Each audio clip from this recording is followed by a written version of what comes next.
সালামুকুম ভাই, আপনারা জানেন যে ল অ্যাডভাইজার উনি সংসদ বিষয়ক অ্যাডভাইজার। তো যেহেতু নতুন গভর্নমেন্টের সোয়ারিং ইন হচ্ছে 17 তারিখে, তো এই বিষয়ে উনি অনেক ব্যস্ত। উনি রিগ্রেট করেছেন যে উনি দুঃখিত যে উনি আসতে পারছেন না। তো আমরা সরি, আমরা অ্যানাউন্সমেন্ট দিয়েছিলাম যে উনি কথা বলবেন। তো আজকে ক্যাবিনেটের লাস্ট মিটিং হলো। লাস্ট মিটিংয়ের এজেন্ডা ছিল ধন্যবাদ প্রস্তাব। ধন্যবাদ প্রস্তাব একটা ভালো ইলেকশনের জন্য। আরেকটা হচ্ছে যে ধন্যবাদ প্রস্তাব দেওয়া হয়েছে ক্যাবিনেট সেক্রেটারি, যিনি কিছুদিন আগে রিজাইন করেছেন, পদত্যাগ করেছেন, ডক্টর শেখ আব্দুর রশিদকে। এইটা ছিল মূল এজেন্ডা। এর বাইরেও কিছু আলাপ আলোচনা হয়েছে, অনেক বিষয় নিয়ে কথাবার্তা হয়েছে। তো তার আগে ক্যাবিনেটের আগে একটু জানিয়ে রাখি, পে স্কেল বিষয়ে একটা যে ক্যাবিনেট কমিটি করা হয়েছিল, তাদের একটা ফার্স্ট মিটিংটা হয়েছে এবং মিটিংয়ে পে স্কেলের যে বাস্তবায়ন বিষয়াদি নিয়ে আলাপ আলোচনা হয়েছে। এটা ওনাদের ফার্স্ট মিটিং ছিল। আর আজকের ক্যাবিনেটের প্রথম এজেন্ডা ছিল হচ্ছে ইলেকশন বিষয়ে একটা সাকসেসফুল এবং একটা ঐতিহাসিক ইলেকশন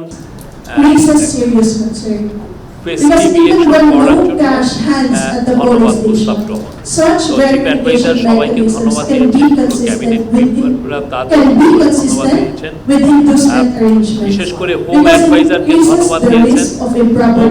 মিনিস্ট্রি তারা চিফ অ্যাডভাইজার যে শব্দটা বলেছেন যে এটা একটা মহা সাফল্য, মানে এর চেয়ে ভালো ইলেকশন বাংলাদেশে হয়েছে কিনা এটা। যতগুলো প্রতিষ্ঠান আছে, ল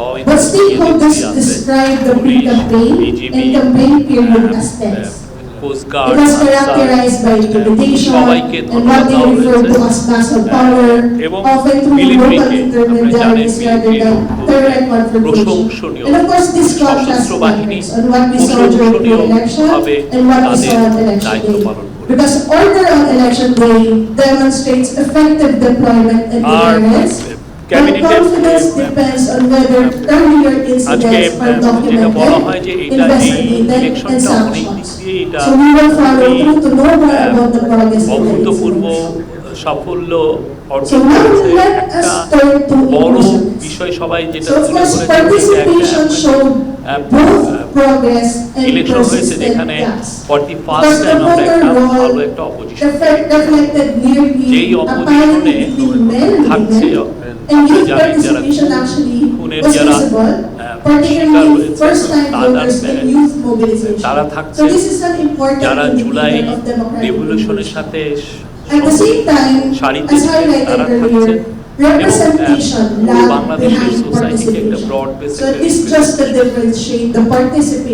আর এই প্রথমবারের মতো আজকের ক্যাবিনেট আপনারা জানেন যে আনফরচুনেটলি আমাদের আগের ইলেকশনগুলোতে মাইনরিটিদের আমরা ভায়োলেন্সের দ্বারা শিকার হয়েছি। এখন পর্যন্ত আমরা এরকম এই প্রথমবারের মতো পরে আমাদের যারা মাইনরিটি ভাই বোনরা আছেন, and at the same time, there's a limited target for education with regard to referendum. They think that has been clearly apparent on election day because they're really confused. What's the meaning of yes and what's the meaning of no? So participation but representation did not want that তার আত্মমর্যাদা ফিরে পেয়েছে। Information environment. So information environment was also highlighted. So we did social media monitoring. So we have coded actually 9,000 posts, and we did it randomly, and we have coded 935 posts. So for us to assess what is happening during the period, whether the political actors and at the same time the persistent narratives that you can see in the online body on camera So social media became chief a adviser central নিজে arena police for হেডকোয়ার্টারে campaigning বসে and narrative 1.5 competition. ঘন্টার So মতো encouraging observe civic করেছেন বিভিন্ন information and 13টি কেন্দ্রে উনি issue-based কথা বলেছেন messaging এটা outpaced 17টি সরি manipulative 17টি content কেন্দ্রে উনি কথা overall. বলেছেন এবং So here are the এই recurring narratives কানেকশনটা that we এমন saw না যে in the আপনার social ঘন্টা করে ওই media সাথে সাথে ধরা space যাচ্ছে because সাথে সাথে we ভোটাররা have দেখা যাচ্ছে যে connected ভোটাররা ভোট the দিচ্ছেন Facebook বা pages বাইরে of দাঁড়িয়ে different আছেন political parties এইরকম and candidates, এই whether it's এটা একটা official অভূতপূর্ব or whether it's এবং affiliate pages. Cabinet So the recurring narratives about vote banking, intimidation, সামনের election irregularities, and gender disinformation circulated, and তারপরে manipulation সুরক্ষা became more ছিল সেটা sophisticated closer to law election. Enforcing এজেন্সিগুলোর So this মধ্যে এবং indicates, of course, election a যারা need conduct for করে institutional তাদের response. So we will hope that the কোঅর্ডিনেশনের Bangladesh জন্য Election সুরক্ষা Commission will খুবই ভালো focus more on ভালো this in the future কাজে elections, দিয়েছে and of course clearer আর our response coming from the social media হ্যাঁ platforms. হেল্পফুল ছিল Okay, another home important adviser pillar of তার confidence বক্তৃতায় বলেন for যে citizen observation. সোফার We've been doing this for the past করে 4 জনের 28 মৃত্যুর years কথা at this for AMFED, জানা যাচ্ছে and তার মধ্যে stakeholders widely regarded the সত্যিকারের অর্থে presence of domestic election and related international ভায়োলেন্সে observers মারা as গিয়েছেন reassuring. একজন So observation acts as a transparency safeguard. But however, of আর course, we হাতিয়ার have যে highlighted মেয়েটার this বিষয় in the সেটার issues বিষয়ে that উনি we বলেন faced যে since last year এই with the বিষয়ে work একটা of accreditation guidelines. So we are really তো hoping that তদন্ত কমিটি accreditation করে দেওয়া হচ্ছে guidelines will be তারা এই বিষয়টা revised in future elections, দেখবে defining clearly the definition of electoral processes, highlighting the difference between short-term observation, long-term adviser বলেছেন যে observation, body on and the camera rights and এখন থেকে responsibilities and বাংলাদেশের যে obligations কোনো of ইলেকশন domestic and ম্যানেজমেন্টে এখন international will now be observers. Because as ANFREL it differs, the mandate differs from the EU and the Commonwealth. for We the are first time representing এটা দিয়ে, civil society organizations.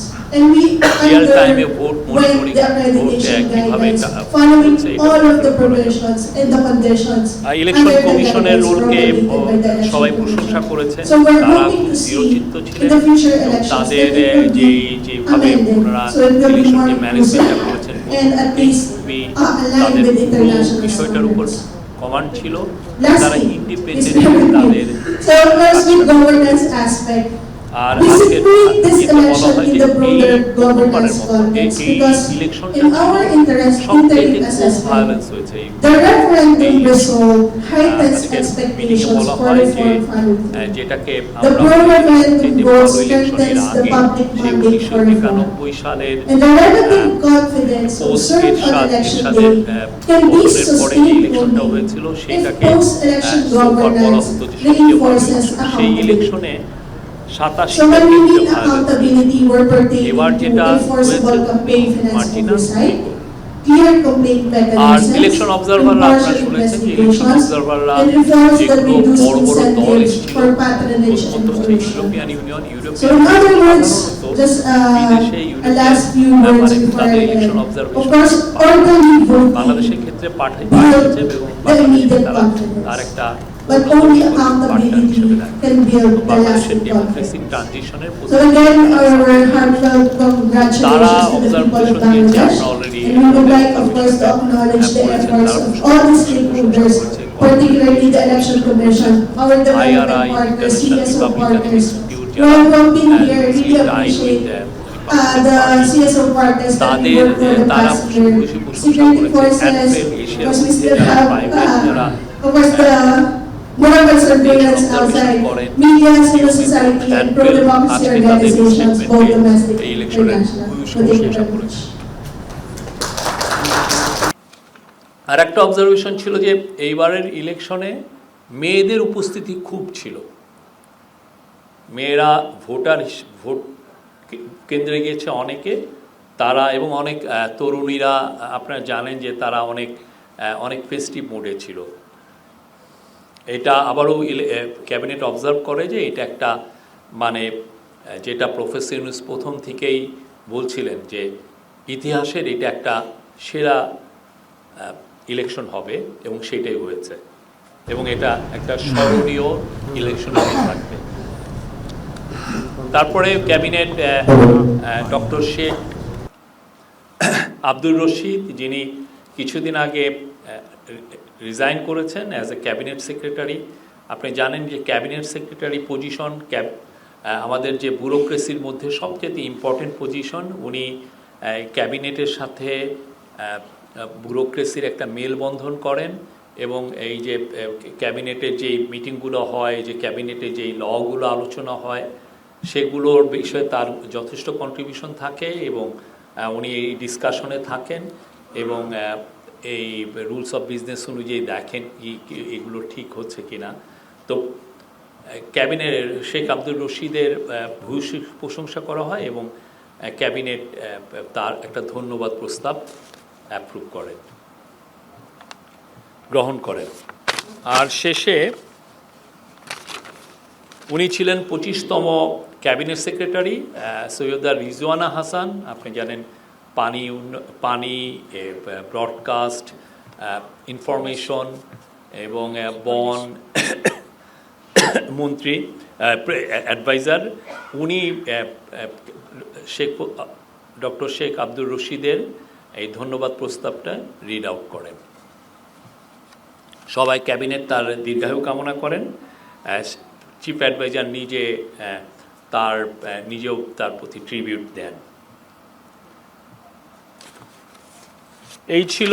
আর শেষে আবারও আজকে ক্যাবিনেটে already আপনারা জেনে গিয়েছেন, তারপরেও বলি যে আজকে জানানো হয় যে 17 তারিখে শপথ, 10টার দিকে শপথ হবে এমপিদের, এটা জাতীয় সংসদে, এবং 4টার দিকে জাতীয় সংসদের সাউথ প্লাজায় ক্যাবিনেট মানে ইনকামিং প্রাইম মিনিস্টার এবং ওনার ক্যাবিনেট শপথ গ্রহণ করবেন। ফরেন মিনিস্টার এই মিটিংয়ে জানান যে সার্কভুক্ত দেশ যেটা 7টি দেশ আছে তাদের সব ফরেন মিনিস্টারদেরকে ইনভাইট করা হয়েছে এবং অ্যাট দ্য সেম টাইম কাতারের ফরেন মিনিস্টারকে ইনভাইট করা হয়েছে। আজকে এই মিটিং এই সাউথ প্লাজায় কিভাবে এই প্রথম সাউথ প্লাজায় এই ধরনের একটা অনুষ্ঠান হচ্ছে, তো এই অনুষ্ঠানটা কিভাবে পরিচালিত হবে, এটা যাতে সুন্দর সিমলেস একটা অনুষ্ঠান পরিচালিত হয়, সেই জন্য আজকে বিএনপির 3 জনের কমিটির সাথে মিটিং আছে, তারা এই বিষয়ে বিস্তারিত আলোচনা করবেন।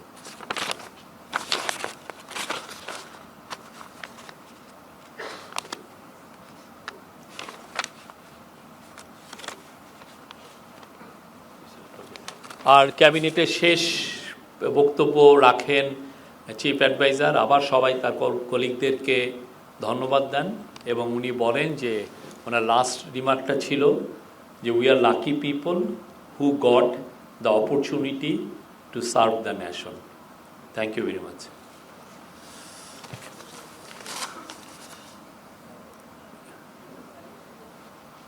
না, এটা আমি বলেছি তো, গুমের শিকার জুলাই যোদ্ধারা বিরোধী দল ও সরকারি দল উভয়েই আছেন।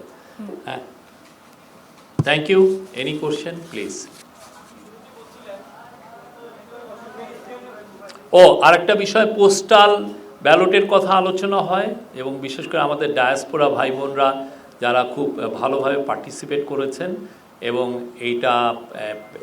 যেটা মেজারটা নেওয়া হয়েছে এটার প্রশংসা করা হয় এবং অনেকে চিফ অ্যাডভাইজারকেও প্রশংসা করেছেন যে উনি এটা খুব স্ট্রিক্ট ছিলেন যে এটা ইন্ট্রোডিউস করতেই হবে এবং ক্যাবিনেট মনে করে যে কাউন্সিল অফ অ্যাডভাইজার মনে করেন যে সামনের দিনগুলোতে, সামনের ইলেকশনগুলোতে আমাদের ডায়াসপোরা ভাই বোনরা আরও বৃহৎ পরিসরে তারা রেজিস্ট্রেশন করবেন এবং দেশের উন্নয়ন, দেশের ডেমোক্রেসিতে তারা অ্যাক্টিভ রোল প্লে করবেন।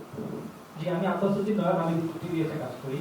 আপনি শুরুতেই বলছিলেন যে পে স্কেল সংক্রান্ত কমিটি আছে, বৈঠক করেছে, তো সেখানে কোনো আলোচনা, সিদ্ধান্ত বা সুপারিশ? না, এটা তো প্রথম মিটিং ছিল, সেই জন্য আর পুরোটা আগে তো রিপোর্টটা নিয়ে তারা পুরো রিপোর্টটা দেখেছেন, পর্যালোচনা করেছেন।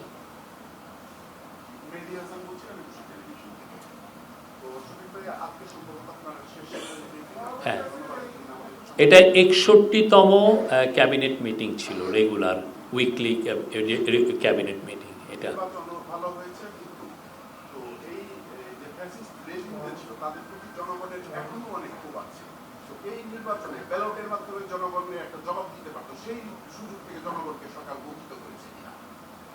না, আমরা এটা মনে করি না।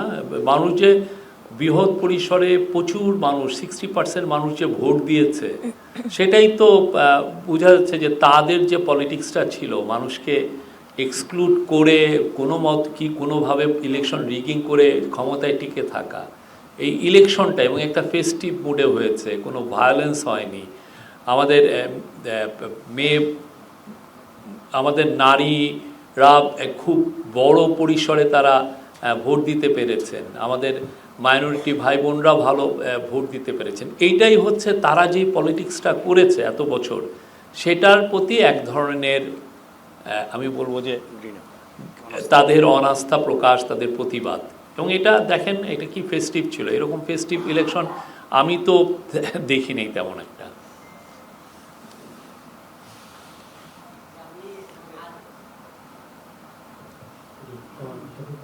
আমি আজহার, আমি এখন টিভি রিপোর্টার। একজন উপদেষ্টা দেশ ছেড়েছেন, এটা নিয়ে একটু আলাপ আলোচনা আছে। অনেকের প্রশ্ন যে এখানে এই সরকারটা কিভাবে ডিসলভ হবে, এটা ঠিক যে শুরু থেকেই নানা ধরনের অপপ্রচার মানে শিকার হয়েছেন এই সরকার। তো এই বিষয়টা একটু স্পষ্ট করতে পারেন কিনা যে ওনারা আসলে এই দেশ ছাড়ার ব্যাপারটা, বা আপনারা যারা দায়িত্বে আছেন কিংবা অন্য উপদেষ্টারা, এদের কোনো আনুষ্ঠানিক। উনি স্পেশাল অ্যাসিস্ট্যান্ট ছিলেন, উনি তো উপদেষ্টা ছিলেন না। আর উনি আজকে কেন উনি ছেড়েছেন, উনি ওনার ফেসবুকে যেটা ভেরিফাইড অ্যাকাউন্ট, সেখানে উনি এটা এক্সপ্লেন করেছেন। আমার এখানে নতুন করে অ্যাড করার কিছু নাই। আর উপদেষ্টারা যারা, তারা শপথের দিন থাকবেন, তারা জয়েন করবেন এবং শপথের দিন তারা ফ্ল্যাগবাহী গাড়িতে যাবেন। যাওয়ার পরে যখন শপথ অনুষ্ঠিত হয়ে যাবে, আসার সময় তারা ওই গাড়ি তাদেরকে তাদের বাসায় পৌঁছে দিবে, কিন্তু আর ওইখানে আর ফ্ল্যাগ থাকবে না। তারা সবাই দেশেই আছেন, তারা দেশের গর্বিত সন্তান, দেশের সামনের ফিউচারে দেশকে আরও এগিয়ে নিতে তারা তাদের সর্বোচ্চ এফার্টস দিবেন। আমি মোহন, আমি 71 টিভিতে কাজ করি এখানে। সেটা হচ্ছে জানতে চাই যে এই শপথ অনুষ্ঠান যেটা হবে, সংসদ সদস্য যেটা পরিষদ হচ্ছে 6 মাস কাজ করবে, সেই জায়গায় আসলে শপথটা কে পড়াবে প্রথমত। আরেকটা হচ্ছে যে আমরা এতদিন দেখেছি বঙ্গভবনে আসলে মন্ত্রী পরিষদের বই শপথটা হয়, সে দক্ষিণ প্লাজায় হবে। এইটা আসলে কি রাষ্ট্রপতি পড়াবেন নাকি অন্য কেউ পড়াবে, যদি একটু এই বিষয়টা আপনি ল অ্যাডভাইজার, উনি তো পার্লামেন্টারি অ্যাফেয়ার্সও দেখেন, উনি এটার উত্তর দিবেন। কে শপথটা পড়াবেন আমি বললাম যে আমরা হয়তো বা কালকের মধ্যে জানবেন আপনারা। Any other question? কই বার? হ্যাঁ, প্রশ্ন হচ্ছে বাংলাদেশের ইতিহাসে এইভাবে 2 দিন মন্ত্রিসভা শপথ গ্রহণের 2 দিন আগে 2 ধরনের এক হচ্ছে এইভাবে কখনো মন্ত্রী পরিষদ সচিব নিয়োগ দেওয়া হয়নি এই সরকার, সেটা 10 বছর পরে একজন কর্মচারীকে এনে মন্ত্রী পরিষদ সচিব নিয়োগ দিয়েছেন চুক্তিভিত্তিক। আবার মন্ত্রী পরিষদ গঠনের 2 দিন আগে তার পদত্যাগ, কি কারণে সেটা তো জাতিকে জানানো উচিত। সরকারের ব্যর্থতা, কেন তিনি থাকতে চাইলেন না। আমি আবারও বলি, আমরা এই নিয়ে আজকে একটা স্টেটমেন্ট দিয়েছি, আপনারা দেখেছেন। উনি বলেছেন উনি ব্যক্তিগত কারণে উনি আসলে ওনার রেজিগনেশন করতে চাচ্ছিলেন ইলেকশনেরও বেশ কিছুদিন আগে। উনি চিফ অ্যাডভাইজারের কাছে এসে দেখা করে এটা উনি জানিয়েছিলেন। চিফ অ্যাডভাইজার বলেছেন যে ইলেকশনের সময় তো ক্যাবিনেট সেক্রেটারি তো মাঠ প্রশাসনের সাথে পুরো মেলবন্ধন করেন, পুরো মাঠ প্রশাসনটা ওনার তত্ত্বাবধানে থাকে। আমরা 2টা খুব ইম্পর্টেন্ট ইলেকশন ইতিহাসের, একটা হচ্ছে ত্রয়োদশ পার্লামেন্টারি ইলেকশন আর একটা হচ্ছে গণভোট। এই 2টা ইলেকশনে যেহেতু মাঠ প্রশাসন কে একটা কোঅর্ডিনেশনের একটা ইস্যু আছে, সেই জন্য চিফ অ্যাডভাইজার তাকে রিকোয়েস্ট করেছিলেন যে আপনি একটু থেকে যান। তারপরে আর সেই ইলেকশনটা যখন খুব সাকসেসফুলি শেষ হলো, তখন উনি উনি রেজিগনেশন টেন্ডার করেন। আমরা যদি সরকারের একটু অংশ ওনাকে কমফোর্ট ফিল করছেন না, এই কারণে উনি মনে কষ্ট নিয়ে পদত্যাগ করেছেন।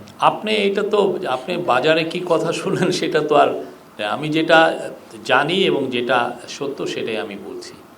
ধন্যবাদ।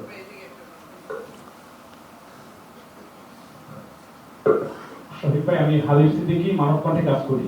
হাত তুলেন ভাই, একটু দেখতেছি না। আমি হালিম সিদ্দিকী, মানব কণ্ঠে কাজ করি। নির্বাচন নিয়ে সরকারের পক্ষ থেকে তুষ্টতা আমরা দেখেছি যে সরকার জানিয়েছে যে এবং সরকারের প্রধান উপদেষ্টা অত্যন্ত খুশি হয়েছেন যে ভালো একটা নির্বাচন হয়েছে। কিন্তু আমরা জামাতের অধীন যে 11 দলের জোট, তারা কিন্তু আজকে নির্বাচন কমিশনকে স্পেসিফিক ভাবে 30টি আসনের ব্যাপারে অভিযোগ করেছেন এবং বিভিন্ন নানাবিধ বিষয়গুলি আসছে। বিশেষ করে নির্বাচনের আগের দিন বস্তাভর্তি বিভিন্ন জায়গায় টাকা দিয়ে ছড়াছড়ি আমরা দেখেছি। সরকারের পক্ষ থেকে এই বিষয়গুলি কি স্পষ্ট করা হয়নি? এই দুষ্টতার পাশাপাশি যদি এই বিষয়গুলিকেও ক্লিয়ার করা হতো তাহলে ভালো হতো। এটা তো ইলেকশন কমিশনের দায়িত্ব। আপনি এই কোশ্চেনটা ইলেকশন কমিশনকে করবেন। ওনারা একটা ইন্ডিপেন্ডেন্ট, একটা কনস্টিটিউশনাল বডি। তারা আপনারা দেখেছেন যে এই প্রথমবারের মতো ইলেকশন কমিশনের কোনো কাজে কোনো ধরনের ন্যূনতম ইন্টারফিয়ারেন্স বা ইনফ্লুয়েন্স খাটানো হয়নি এই গভর্নমেন্টের তরফ থেকে। আমি আপনাকে রিকোয়েস্ট করব আপনি ইলেকশন কমিশনকে এই প্রশ্নটা করবেন। আমি ফরক আহমেদ আরিফ, প্রতিদিন উজ্জ্বল আসি। হ্যাঁ, তো আমাদের এই অন্তর্বর্তী সরকারের উপরে অনেক ধরনের প্রত্যাশা ছিল দেশের প্রত্যেকটা মানুষেরই। আসলে এই সরকারটা কতটা সফল হয়েছে আপনারা যদি মূল্যায়ন করেন বিষয়। আরেকটা হলো যে অনেকগুলো অর্ডিন্যান্স এই সরকার পাস করছে, তো আসলে এগুলো সংসদে কি পরিমাণ আসলে আইনে পরিণত হতে পারে আপনাদের? আমরা তো মনে করি যে প্রত্যেকটাই আইনে পরিণত হবে। আমরা জন আকাঙ্ক্ষার একটি সরকার ছিলাম। এটা একটা রেভুলেশনের ফসল এবং রেভুলেশনের আউটকাম। আমরা জনগণকে যারা রেভুলেশন করলেন তাদেরকে রিপ্রেজেন্ট করি। আমরা আশা করি আমরা যে কাজগুলো হয়েছে সেগুলো সত্যিকার অর্থে দেশে আইনের শাসন প্রতিষ্ঠার জন্য, মানুষের অধিকার সমুন্নত করার জন্য, দেশের গভর্নমেন্টকে অ্যাকাউন্টেবল করার জন্য, দেশের আইন শৃঙ্খলা বাহিনী এবং আইন প্রয়োগকারী সংস্থা সবগুলোকে অ্যাকাউন্টেবল করার জন্য, আপনার আমার জনজীবনে স্বস্তি ফিরিয়ে আনার জন্য এই আইনগুলো করা হয়েছে। দেশের ব্যাংকিং সেক্টর, দেশের ইকোনমি ওইটাকে আরও ভাইব্রেন্ট করার জন্য এই সমস্ত লগুলো করা হয়েছে বা কিছু কিছু ক্ষেত্রে এক্সিকিউটিভ অর্ডার দেওয়া হয়েছে। তো আমরা আশা করছি যে এই লগুলো, এই অর্ডিন্যান্সগুলো যখন পার্লামেন্ট কনভেন্ট করবেন তো এইগুলো পাস হবে। আর আপনি আর একটা বলছেন যে কতটা সফল, এক একজন তো এক এক রকম মনে করে। আমি 30 বছর জার্নালিজম করেছি, তো আমার মনে হয়েছে, এবং আমি 18 মাস এই গভর্নমেন্টকে যতটা ক্লোজলি দেখেছি, আর যেই ধরনের ব্যুরোক্রেসি আমরা পেয়েছি, আর যেই ধরনের একটা ভঙ্গুর অর্থনীতি আমরা পেয়েছি, যেই ধরনের ইনস্টিটিউশন, পুরো সমস্ত ইনস্টিটিউশন ভঙ্গুর ছিল, সেই বিচারে আপনি যদি পুরো এই গভর্নমেন্টের কাজগুলো দেখেন, আপনি প্রত্যেকটা মন্ত্রণালয় ধরে ধরে আপনি দেখবেন। আমি বলছি না যে আপনি একটা দুটো জিনিস দেখবেন, আমি বলবো যে আমার পার্সোনাল অপিনিয়ন এরা 90% সফল।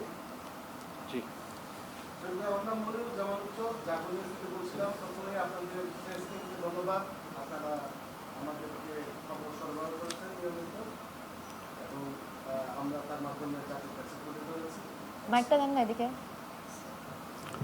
মাইকটা দেন এদিকে। প্রশংসাটা মাইক দিয়ে শোনা উচিত না?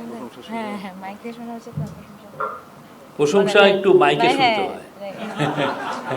বলেন। ধন্যবাদ। আমি জাগো নিউজের প্ল্যানিং এডিটর মনিরুজ্জামান উজ্জ্বল। দীর্ঘদিন আপনাদের এখানে ব্রিফিং ব্যবহার করেছি। আপনাদের প্রেস টিমকে বিশেষভাবে ধন্যবাদ। আপনারা নিয়মিত ব্রিফিং করেছেন এবং এর মাধ্যমে আমরা সংবাদ পৌঁছে দিয়েছি। সেভাবে আমি জানতে চাই যে আপনারা মঞ্চে 3 জন আছেন, আজকে সম্ভবত লাস্ট প্রেস ব্রিফিং, যদি আমি আশা করি সেক্ষেত্রে আপনাদের ভবিষ্যৎ পরিকল্পনা কি? একটু ছোট্ট করে যদি সবাই আপনাদের অনুভূতি বলেন। অন্য এটা একদম লাস্টে উত্তর দিব। আপনি অন্য কোনো সিরিয়াস কোশ্চেন? জি জি, মাইকটা দেন প্লিজ। আমি আচ্ছা এই উত্তরটা দিয়েই নি। আমার ইচ্ছা আমি জার্নালিজমে ফিরবো, আর ওনারা 2 জন কি করবেন ওনারাই বলেন। আগে উনি বলুন। আমার ইচ্ছা আমি জার্নালিজমে ফিরবো। আগামী 17 তারিখ শপথ গ্রহণ শেষে আমাদের দায়িত্ব শেষ হবে, তারপর আমি চাকরির জন্য ওপেন হব। আপনারা আমার জন্য দেখতে পারেন। আচ্ছা, আমি তো সাংবাদিকতা করতাম আগে ডেইলি স্টারে, আর আমার পড়াশোনা করতে যাওয়ার ইচ্ছা আছে দেশের বাইরে, সো আমি একটা ব্রেক নেব, তারপরে ঠিক করবো যে সাংবাদিকতা কিছুদিন করে তারপর বিদেশ যাব নাকি কি করবো আমি জানি না আর কি। এখন আমি জাস্ট ইনডিসিশনে আছি এখন। Thank you. আজাদ ভাই অবশ্যই সাংবাদিকতায় ফিরবে, মানে যা বলেছেন আর কি আমাদেরকে। এখন প্লিজ জিলানি ভাই কে কে জন্য হ্যাঁ বলেন। হ্যাঁ বলেন, জি প্লিজ।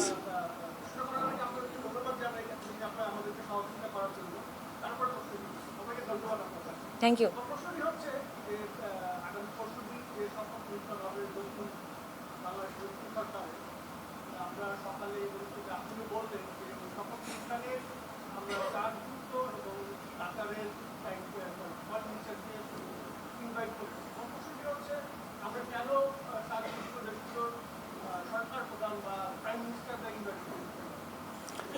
এই বিষয়টা আমার মনে হয় যে এইগুলো তো মূলত সত্যিকার অর্থে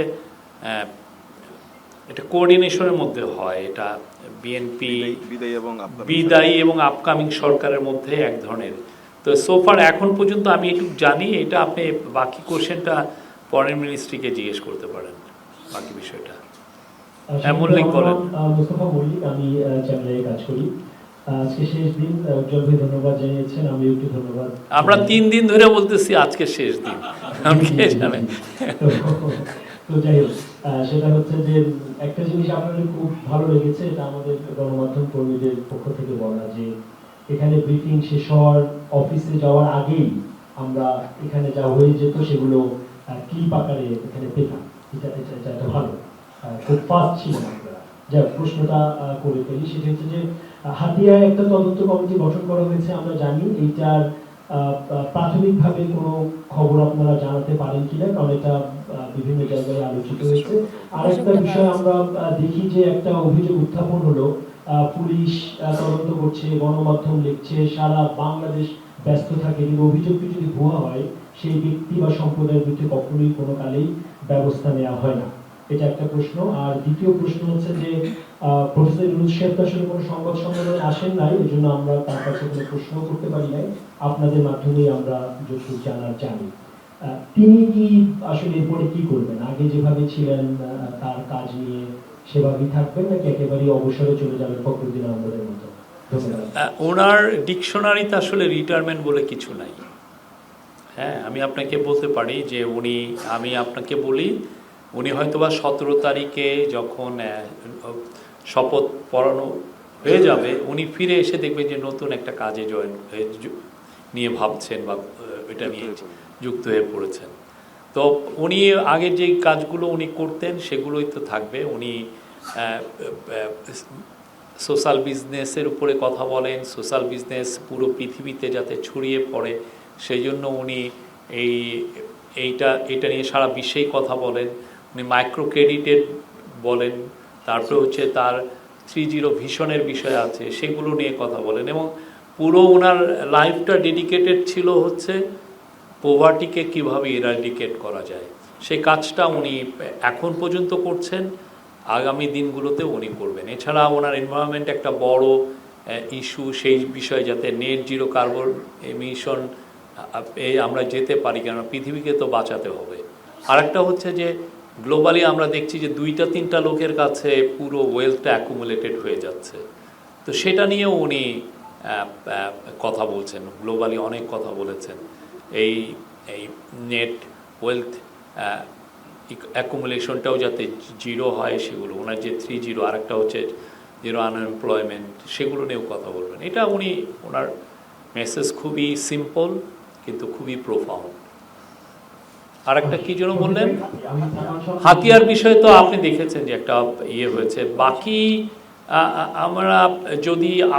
আমি আপনাদেরকে রিকোয়েস্ট করব যে ওইখানে যে সরজমিনে যে আপনারা রিপোর্ট করেন, আপনাদের আন্ডারস্ট্যান্ডিং, আপনাদের ইনভেস্টিগেশন আমাদেরকে অনেক ক্ষেত্রে সরকারকে বা জনগণকে আরও জানাতে আরও বেটার ইনফর্ম করে। অনেক ক্ষেত্রে হয় যে আমরা রিমোট যে কোনো জায়গায়, আমি নিজে জার্নালিস্ট হিসেবে দেখেছি যে আমরা রিমোট একটা জায়গার থেকে আমরা যখন কথা বলি অনেক দূরে, তখন এই পুরো কথাটা সরাসরি ওই জায়গাটা না গেলে এই পুরো কি ঘটনাটা ঘটেছে এটা জানা যায় না, মানে তখন অনেক সময় বিভিন্ন পক্ষের কথা শুনতে হয়।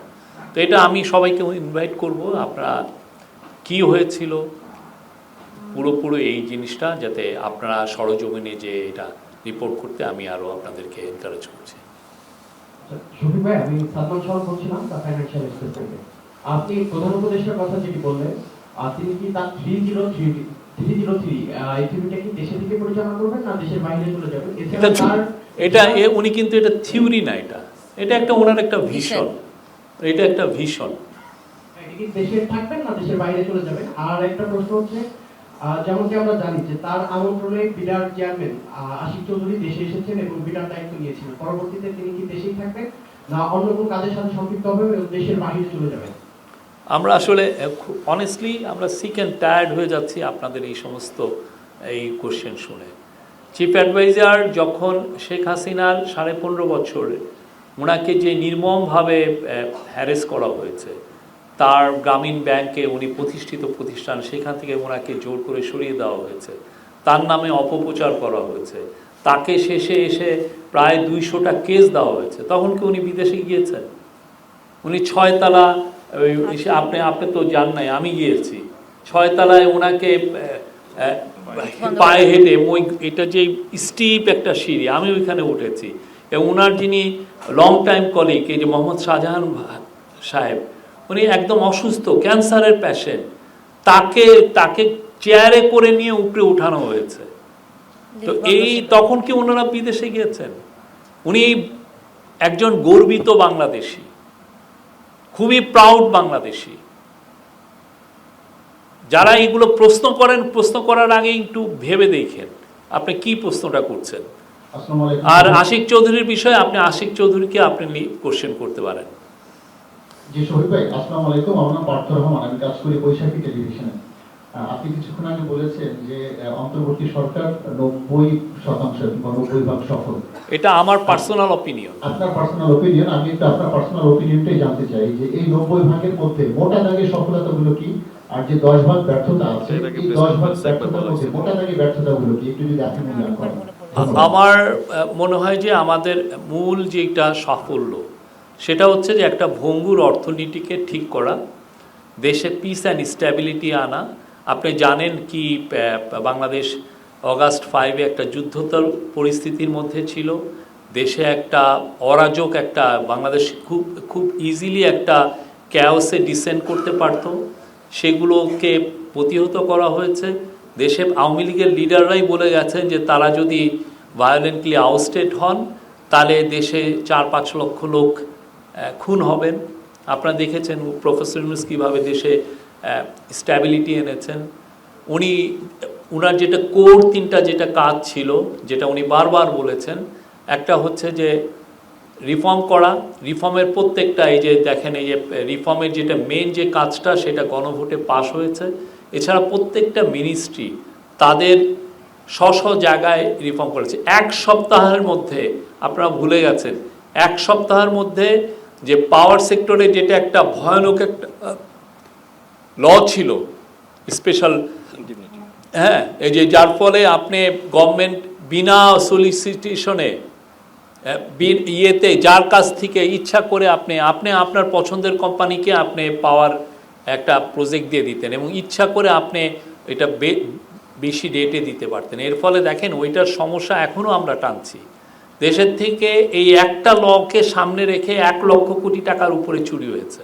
এই একটা ল আপনাকে কিভাবে লিগালি আপনাকে, ওরা দেখাচ্ছে যে আমরা দ্রুত কাজটা করছি, কিন্তু দ্রুত কাজটা করতে যে যেটা হয়েছে দেশে ক্রনিক ক্যাপিটালিজম তৈরি হয়েছে। ওইটা 1 সপ্তাহের মধ্যে ওই লটাকে স্ক্র্যাপ করা হয়েছে। এনার্জি সেক্টরে আপনি যান, এমন কোনো কাজ নাই করা হয়নি।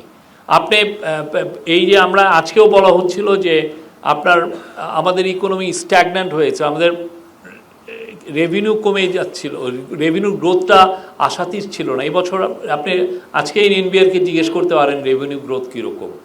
আপনি আমাদের ফরেন রিজার্ভ যেটা, সেটা আইএমএফের হিসাবে 16, 17, 15 এই সমস্ত এত বিলিয়ন ডলার হয়ে গেছিলো, আর আজকে সেটা দাঁড়িয়েছে 29, এবং এটা যদি আপনি আর একটা লেভেল নেন, তাহলে এটাকে বলবে যে 34 বিলিয়ন ডলার।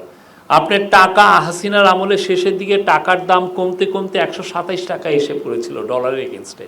এটাকে স্ট্যাবল করে আপনার 123-24 টাকা আছে। আপনি চিন্তা করেন, আপনি যদি 1 লাখ টাকা বেতন পান, আপনার যদি সেই ডলারের এগেনস্টে আপনার ডলারের দাম যদি 250 টাকা হয়ে যায়, তখন আপনার বেতন তখন 50,000 হয়ে যায়।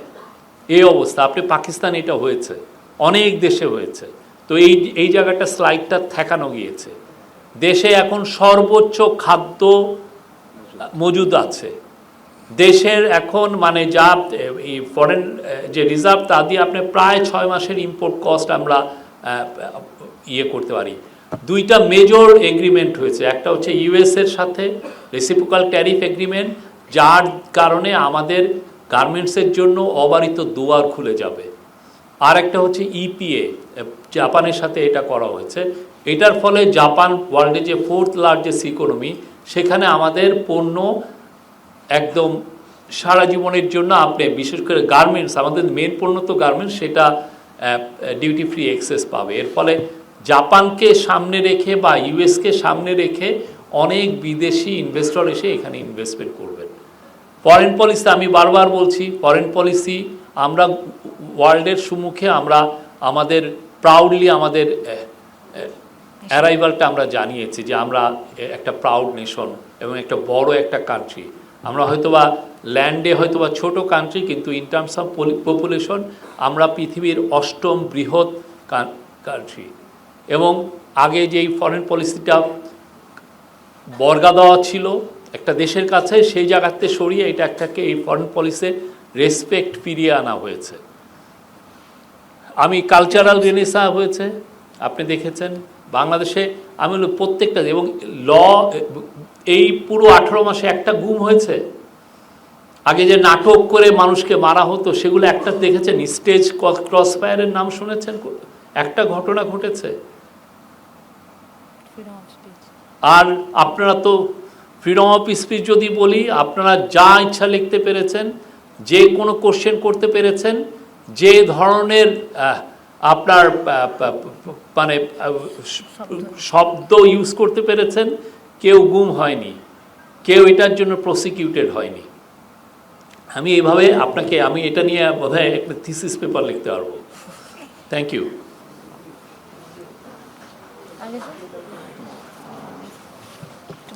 No more question.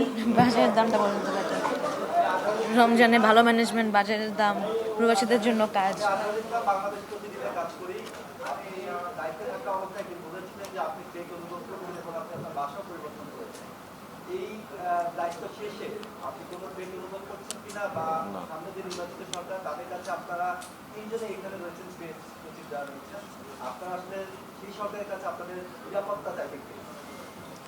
না, আমরা ভালোই আছি। গত দিনগুলোতেও যেমন ছিলাম এমনই আছি, সামনেও এমন থাকবো। হ্যাঁ, আমরা 3 জনও গর্বিত বাংলাদেশি। হ্যাঁ, যদিও আমাকে কেউ বলছে যে আজকে মালয়েশিয়া গিয়েছি, কালকে ইয়েতে। তো আজকে আমি একটু আগে ফেসবুকে ছবি খুঁজতেছিলাম যে আমি দিব, যে একটু আগে রোমের থেকে ঘুরে আসলাম। থ্যাংক ইউ ভাই।